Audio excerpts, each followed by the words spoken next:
Good morning class fourth. Hindi part 5 Kaling Vijay. तो प्रस्तुत जो पाठ है उसमें क्या बताया है, कलिंग के 7 वर्षों तक लड़े हुए, जो सारांश है इसका पाठ का वो बताते हैं।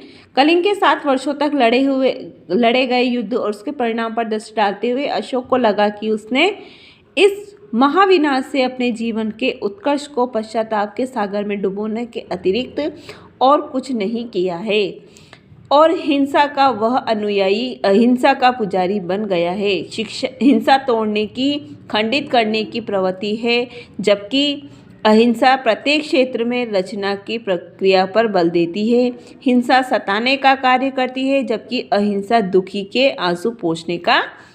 जीवन में अहिंसा का पालन कर व्यक्ति महात्मा बन जाता है और ईश्वर को प्राप्त कर लेता है। तो हम पाठ शुरू करते हैं।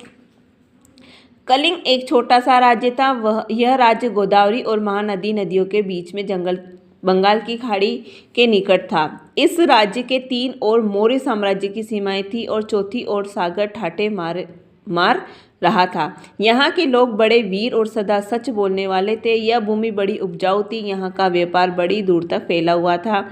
यहाँ का वस्त्र व्यापार उन्नति पर था। बारीक कपड़ा जैसे ढाके की मलमल विश्व प्रसिद्ध था। यहाँ के भूरे रंग के हाथी भी बहुत प्रसिद्ध थे।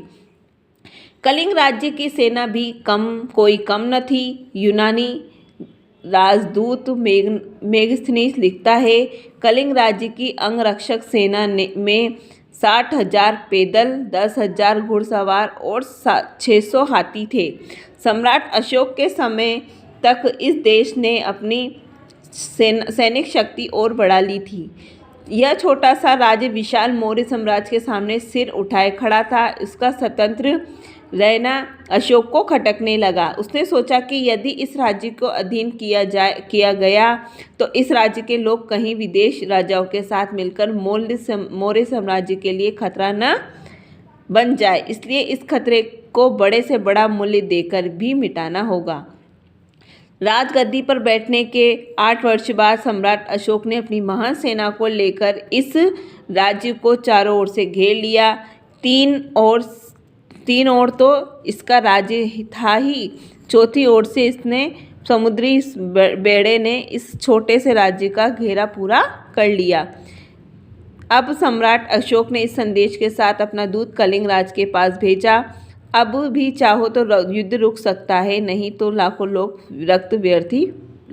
का रक्त व्यर्थ बह जाएगा।